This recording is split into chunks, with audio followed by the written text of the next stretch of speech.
Have you ever wondered if just changing one small thing every day could make your life different? Maybe lighter, with fewer medications, and more smiles. One of my patients, she's 72, used to take 3 different medications every day. Now she just takes a walk after lunch and cooks a simple meal each evening. And she told me, "I've never felt more truly alive." Want to know what she did? Many people think having diabetes is just fate, but science says otherwise. And today, I want to show you your kitchen, your feet, and every meal you choose can change the entire journey. 1. Type 2 diabetes isn't just about eating too much sugar. You've probably heard someone say, "I got diabetes because I ate too much sugar." Sounds reasonable, right? But after over 30 years as a doctor, I've learned that the truth behind this disease runs much deeper. I remember an old patient, Harold, 64 years old. He sat in my office with a worried look.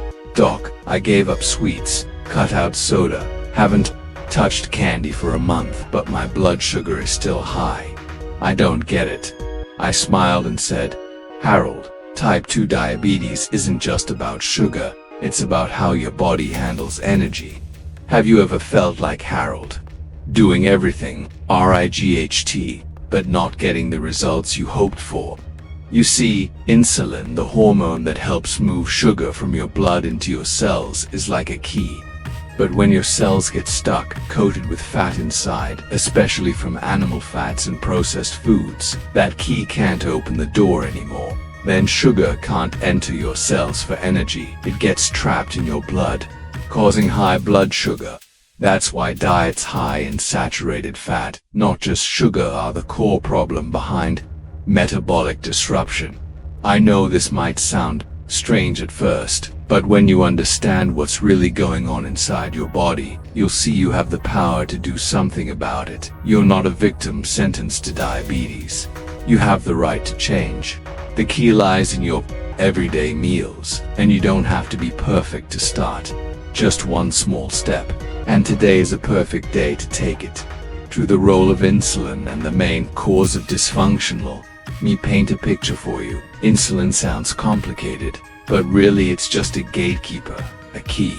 Its job is to open the cell doors, so glucose, the sugar from the food you eat, can enter and fuel your body. When everything works well, you eat, insulin works, sugar enters cells, and you have energy, a clear mind, and strong muscles. But here's something few notice. When fat, especially from processed foods, red meat, fried foods, builds up inside muscle and liver cells, it's like someone shoved gum into the lock. No matter how perfect the key, insulin, the lock won't turn. When the door won't open, sugar stays outside the cells. It floats in your bloodstream, and that's when blood sugar rises. One of my patients, Linda, 58 years old, once asked, "Doc, I don't eat that much sugar, so why is my blood sugar still high?" I looked at her test results and gently said, "The problem isn't just the sugar you eat. It's the fat inside that's stopping insulin from doing its job." It's a little known truth. Hidden fat inside your cells is the main culprit causing disruption, not just the candies or sweets. The good news is, if you change your diet, less processed foods, more veggies, nuts, and whole grains, the body can clean those locks again. And then insulin's key can open the door. Your body works like it was meant to. That's how you regain balance, not through drugs, but through understanding and taking charge yourself. 3. The long-term consequences of high blood sugar. Imagine a small river. Usually, it's clear, flowing gently, nourishing plants on both banks. But if you dump in too much mud and silt day after day, what happens? It starts to clog. Life around it begins to wither. That's what happens inside your body when blood sugar stays high too long. You might not feel it right away. No pain, no fever, but quietly, tiny blood vessels, especially in your eyes, kidneys, and feet, but begin to get damaged, like a river slowly choking. I once treated a man named Robert, -66, a former math teacher. One day he came in with a small sore on his foot, just a scratch, but it wouldn't heal. Tests showed his blood sugar had been high for years without him knowing. We found nerve damage, eye problems, and signs of kidney decline. Robert was stunned. He said, "I just thought high sugar meant cutting sweets. I never imagined it could wear my body down like this." You see, high blood sugar isn't just a number on paper. It sneaks into your tiny blood vessels, narrows the flow, damages nerves, causing numbness and loss of sensation.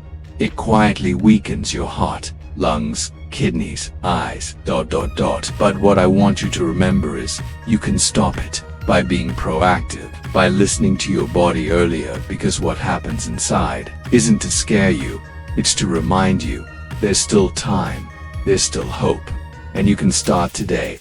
Well, the real culprit isn't sugar, it's hidden fat inside your cells. I know. When people hear the word diabetes, their first reaction is often, "I must have eaten too much sugar." But I want you to pause for a moment and really listen to this. The real problem isn't the birthday cake you ate, it's the hidden fat deep inside your muscle and liver cells, the kind you can't see or feel, but quietly keeps your body from working properly. I call it the invisible fat, not the layer of fat you see around your belly, but the visceral fat that surrounds your organs, and especially the fat that sneaks inside your cells. When enough of this fat builds up, it jams the locks on your cell surfaces, and even though insulin, that precious key, is there, it can't open the door to let sugar inside to fuel your body. The result? Sugar just floats in your blood, unused. And blood sugar levels keep rising. I once treated a 70-year-old woman named Mary. She didn't eat much cake or like soda, yet she had diabetes. After switching to a low-fat diet rich in vegetables and whole grains, she lost some of that hidden fat. And amazingly, her insulin started working again. Her blood sugar dropped, not because she cut out sugar, but because she reduced the invisible fat inside her body. You see, the real culprit isn't a little candy, it's the visceral fat quietly accumulating over the years, especially from animal fats and processed foods. And here's the good news. You can completely reverse that. Every step you take, every healthy meal, every good night's sleep helps your body clean out that extra fat.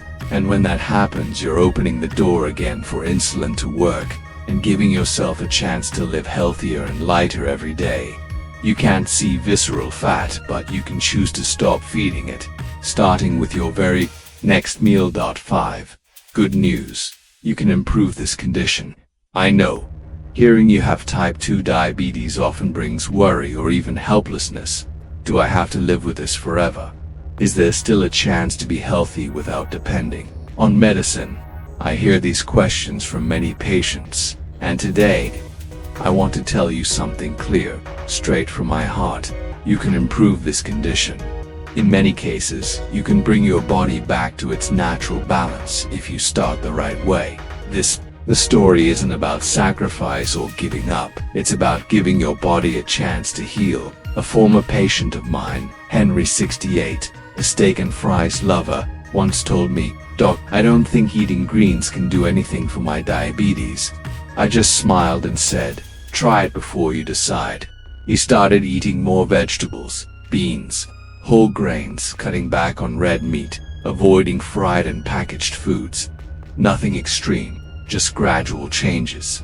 3 months later, he came back 12 pounds lighter, blood sugar much better, sleeping well, and most importantly, feeling like himself again.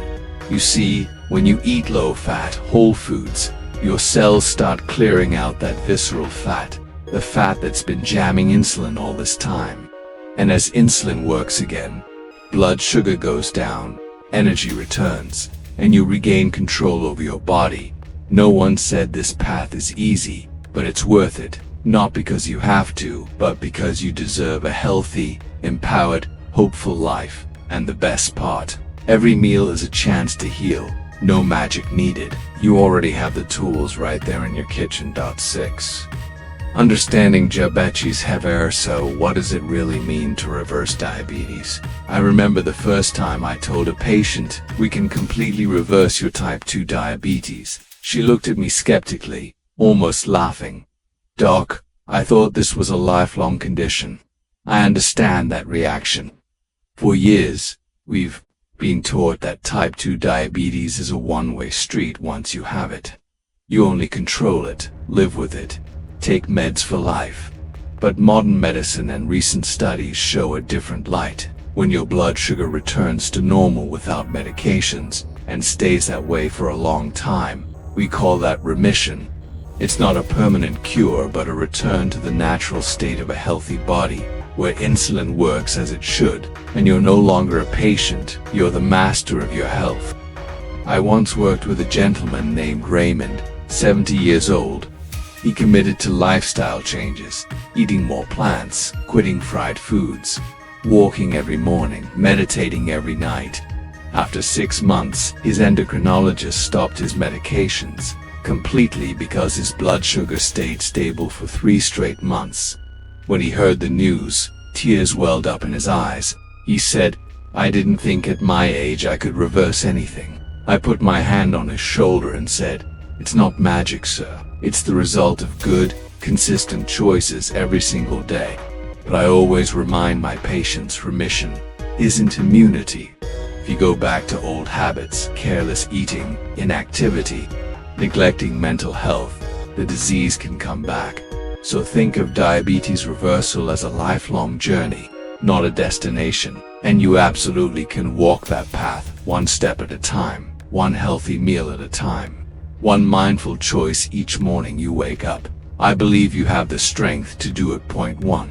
The key is right in your kitchen. So where's the real key to managing diabetes? Let me paint a picture for you. It's early morning.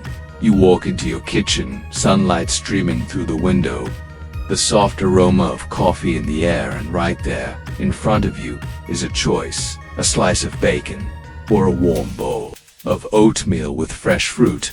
Now I know it might seem like a small choice, but here's the truth. Your entire health journey can change right there, in that kitchen. Not through pills, not through fancy medical devices, but through the food you choose to put on your plate every single day. Modern science is loud and clear on this. A low-fat, whole-food plant-based diet, rich in fiber, doesn't just keep you full without counting every calorie. It actually helps clear fat from your liver and muscle cells. And that is the hidden reason why insulin often struggles to work, sending your blood sugar soaring. I once had a patient, Linda, 65. She had tried diet after diet and was exhausted. One day she told me, "Doc, I'm so tired of counting every slice of bread, every spoonful of rice." I nodded and I offered her something different. Stop counting, just change what you cook. Start with vegetables, lentils, brown rice, fresh fruits, and eat until you feel satisfied. A month later she came back with better blood sugar levels. But what made her light up most was this: for the first time, I ate without guilt. "Doc, I felt like I was nourishing my body, not punishing it." You see, the key really is right there in your kitchen. It's not about eating less, it's about eating differently, smarter, healthier, more whole. Every meal is a chance to heal. And if you're wondering where to begin right where you make your breakfast. That's where the magic can start. Truly. 2. A real-life example of a diabetes-friendly day of eating. Doctor, so, what exactly should I eat? I hear this question almost every single day, and you know what? I love when people ask me that, because it means they're ready to take that step toward real change. One of the most common myths out there is that people with diabetes need to go on miserable diets, cutting out everything they enjoy, and living a life of tasteless, joyless food. But the truth is different. You don't need to live in restriction. You just need to eat right. Let me give you a simple, nourishing day of meals. Breakfast: a warm bowl of oatmeal, cooked with water or unsweetened almond milk. Top it with fresh blueberries, banana slices, and a sprinkle of cinnamon. Naturally sweet, no added sugar, but full of fiber so your blood sugar stays steady, and you stay full until lunch. Lunch: a comforting bowl of lentil soup, easy to Make a pact with plant-based protein and fiber. Pair it with lightly steamed or stir-fried veggies like broccoli, carrots, and mushrooms. Dinner: a colorful veggie stir-fry with just a little oil, some grilled tofu or black beans, served with brown rice or quinoa. Sounds simple, right? And it is. No harsh restrictions. Just real food from nature, not from factories. Another patient of mine, Robert, once said to me, "Doc, I thought I had to give up all the good stuff, but turns out I just had to change how I cooked it. Now I eat well every day and my blood sugar is better than before." So if you're feeling unsure, remember this. You don't need to eat less, just eat right. And those meals, they can start right in your own kitchen. No need for expensive superfoods or complicated recipes. Food is medicine.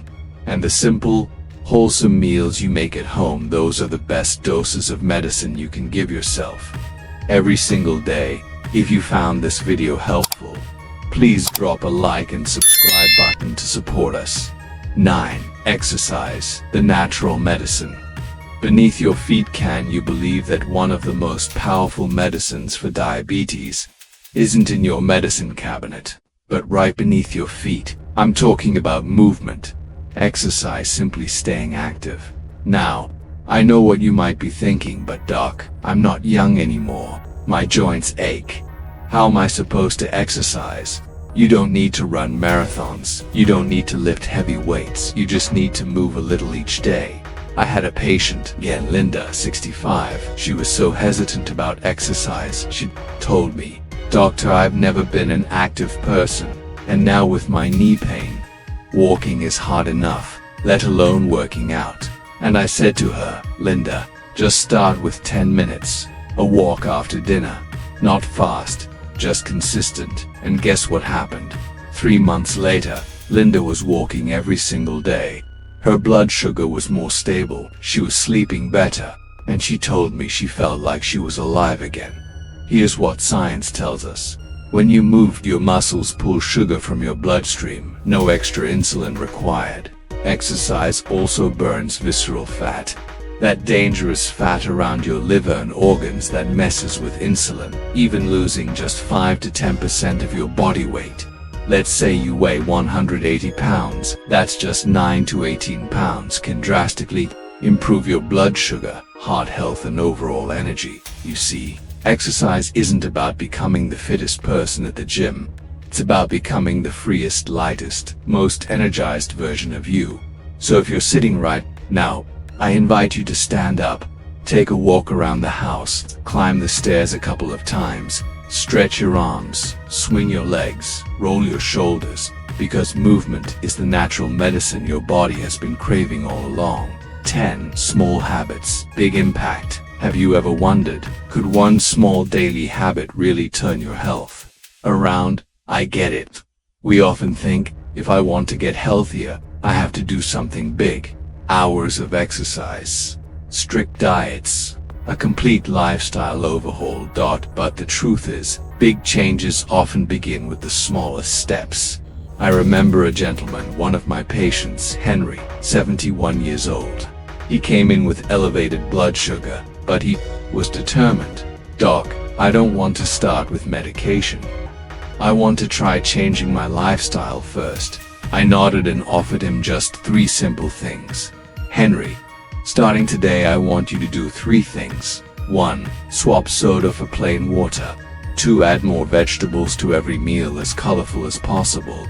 3. Take a 10-minute walk. After dinner," he chuckled. That's it, I said, "but do it every day." 2 months later, Henry came back, and guess what? His blood sugar had dropped. He felt better, slept better, and best of all, he believed he could keep going. That's the power of small habits. No pressure, no overwhelm. Just daily consistency, and over time, your health begins to rebuild from the inside out. A glass of water instead of soda. That's several teaspoons of sugar avoided each day. A plate of vibrant vegetables, that's fiber, vitamins, and anti-inflammatory goodness added. A short walk after meals, that's better blood flow and steadier glucose levels. You don't need to do everything in one day. Just ask yourself, What small thing can I do today to be kinder to my body? And then tomorrow, do it again. Because when you plant a small habit today, you're growing a healthier future for tomorrow. 11. Sugary drinks. The silent saboteur. There's one silent saboteur I've seen time and again over my decades in medicine. It doesn't make a sound. It doesn't cause instant pain.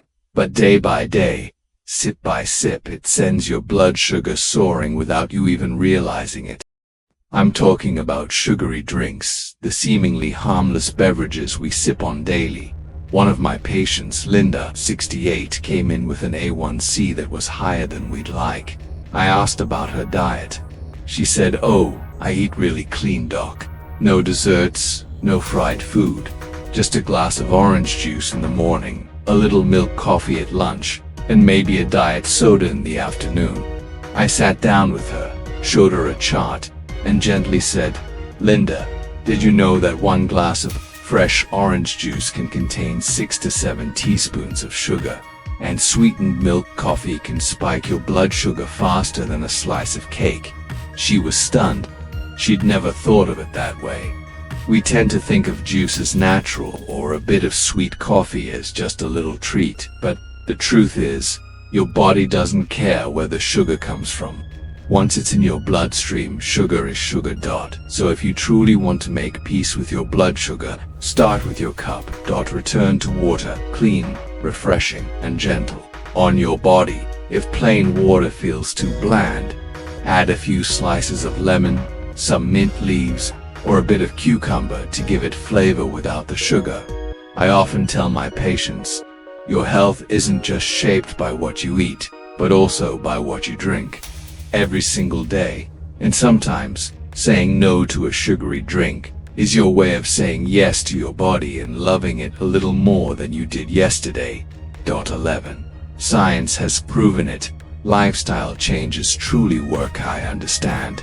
When someone tells you changing your lifestyle can reverse type 2 diabetes, you might think, that sounds great, but is it really true? I completely get it, because for many years as a doctor I had my doubts too, until I saw the evidence clear, powerful, and impossible to ignore. One of the studies that left a deep impression on me is the DIRECT trial, a major research project conducted in the UK with a simple question: can changes in diet and weight loss help people with type 2 diabetes recover without medications? The results were remarkable. When participants reduced fat stored in the liver and pancreas to key organs in blood sugar regulation, their insulin started working again. The body stopped resisting insulin. And you know what? Some participants didn't just lower their blood sugar, they no longer needed medications at all.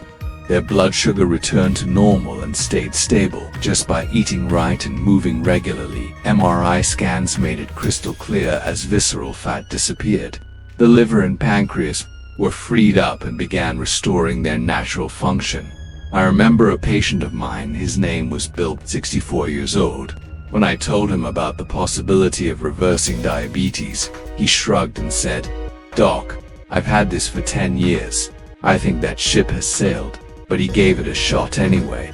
He changed his meals, more vegetables, less fat, no more soda. He started walking each morning, stuck to a regular sleep schedule, and after just 4 months, his A1C dropped significantly. He lost almost 18 pounds, about 8 kilograms. But most importantly, he felt better. He told me, "Doc, for the first time in years, I feel like I'm truly alive again." You see, science isn't selling you false hope. It's showing us that the human body, even at age 50, 60 or 70, still has the power to heal, if we just give it the chance. So if you're feeling skeptical, I don't blame you, but I gently invite you to try. Not just to take my word for it, but to trust in the results your own body is capable of. If you start one step at a time. Point 1-2. You are not a passive patient. You are the driver of your own health, you know. After decades of sitting in my clinic, listening to people's stories, there's one truth I wish we were all taught much earlier in life. You are not a passive patient. You're not just someone who waits for the doctor to speak, follows every prescription blindly, and hopes for the best. You, yes, you are the one holding the wheel. Every day, with every choice, you are steering your health. I remember a 70-year-old gentleman who came in for a routine checkup. He sighed and told me, "Doc, I just followed the prescriptions. Everything else feels out of my control." I looked him in the eye and said, "No, sir. Every time you choose what to eat for lunch, every time you decide to take a walk instead of sitting in front of the TV, those are prescriptions you're writing for yourself. And that's not just poetic talk, that's science." Today's research shows that health isn't just about medications. It's about everyday decisions, a colorful plate of vegetables, a glass of water instead of soda, a quick phone call to an old friend, a 10-minute walk after dinner. Yes, doctors and medications have their place, of course, but I want you to recognize the power you already hold.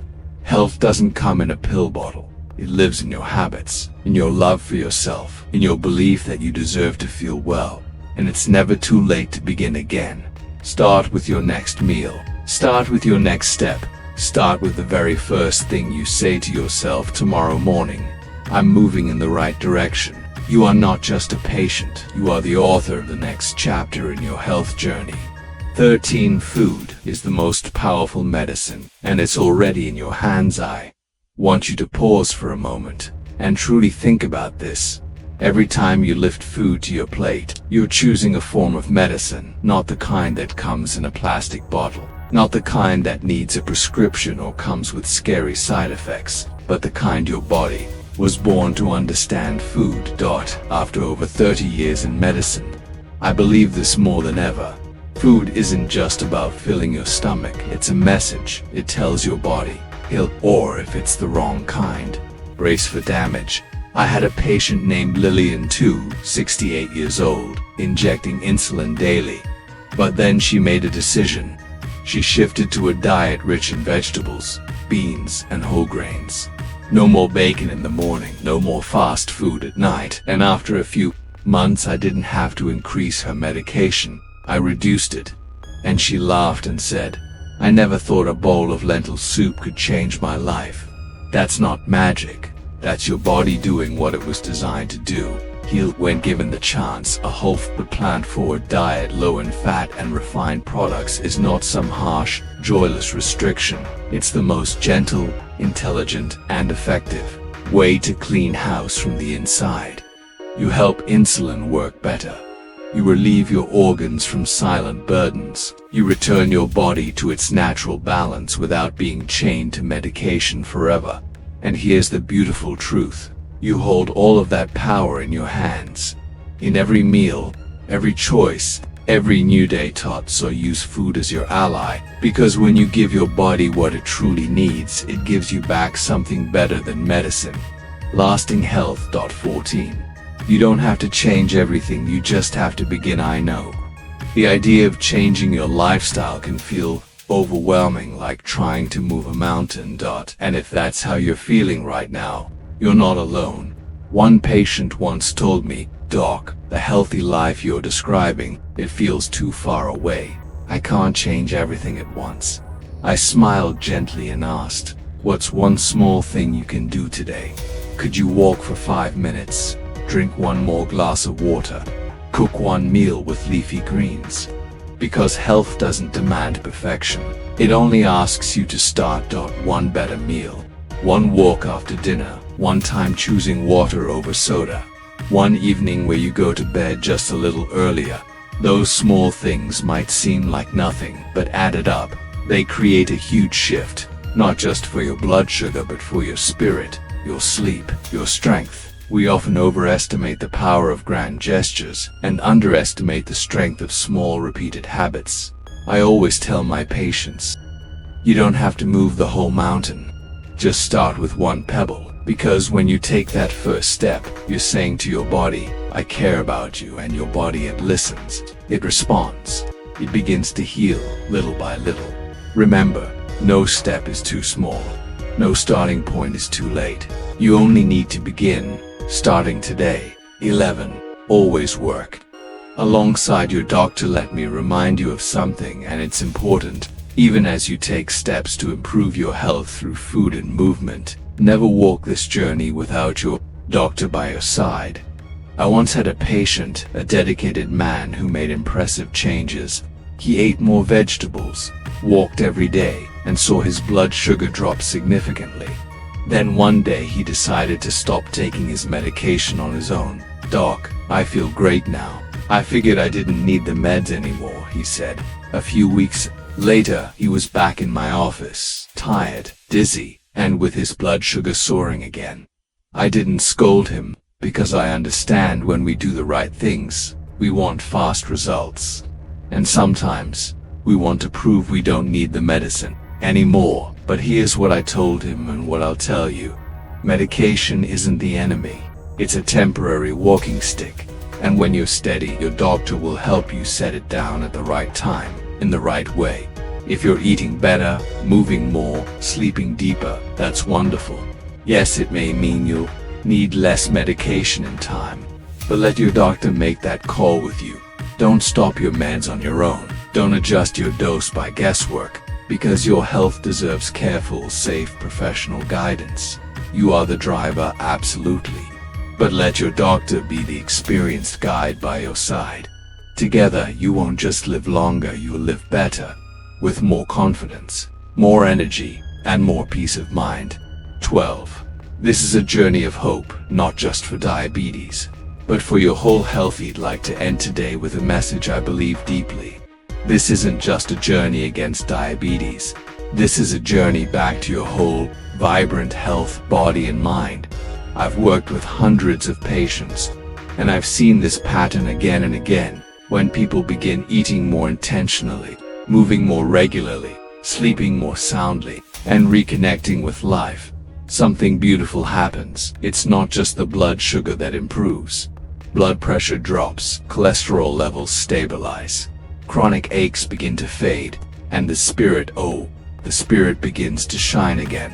One of my patients, Linda, 69, told me after 3 months of lifestyle changes, "Doc, I thought I was just trying to manage diabetes, but now I feel alive again. I feel lighter, more hopeful, like I've turned back the clock a few years." You see, the changes you make today, they aren't just aimed at one disease. They're laying a foundation to rebuild a healthier, freer life.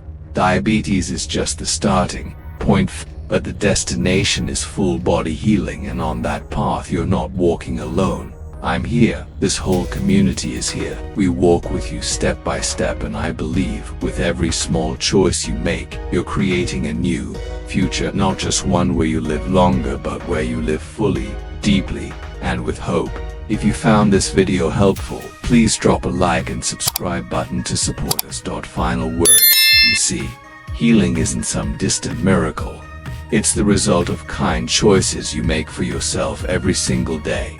When you nourish your body with real food, move with intention, and treat yourself with patience, you are rewriting your future, not just living to manage a disease, but truly living with strength, peace, and purpose, one day at a time.